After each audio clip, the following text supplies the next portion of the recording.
That's really just a snapshot because that particular, we were there for 9 days and we did over 80 surgeries.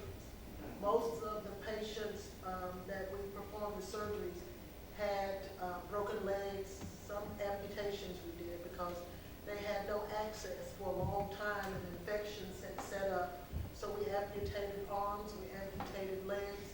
There were a number of patients that died because they were just too far gone. But the thing that hurt me the most was the number of children that died.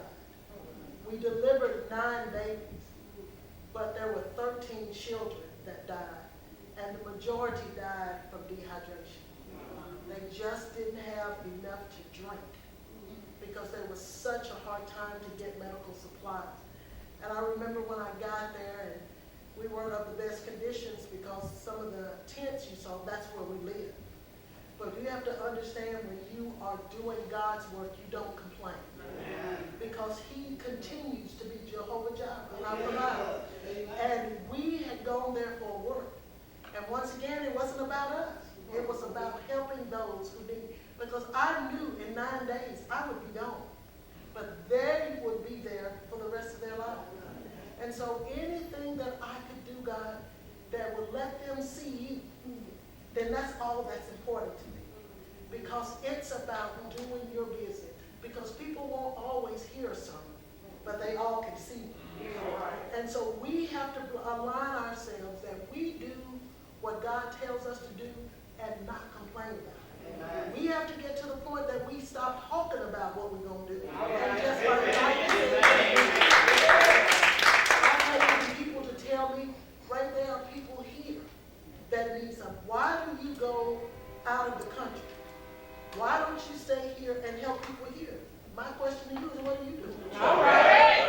Because you don't have to pray to God and ask him to tell me what to do. All right. I've already taken care of that. You speak to God and let him show you what to do. If you found a need, then that's your Jerusalem. That's what you will take care of. Because he has called me to foreign mission, and I'm going to be about my Father's business. No matter what anybody says, because he has already showed me that he's going to make it happen. What we do in Guatemala, we have done this for 15 years, and we've never had a patient infected. And the conditions are very similar to what you saw in Haiti. We have patients here in the United States that are in sterile environments and get infected. How can it be? It shouldn't be, but God. That's why. Because he is the author and finisher of everything.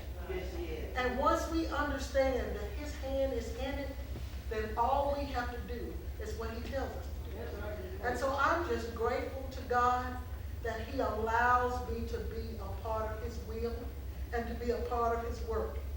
And in closing, I just want to share the words of a very simple song by Bishop Paul Morris. And it says, God, whatever you're doing in this season, please don't do it without me.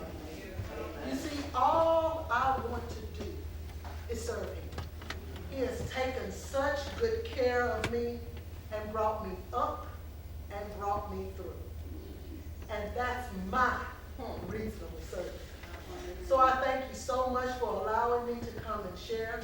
And I just pray blessings upon this church and upon your ministry that God has called you to do. It's time to stop talking about it.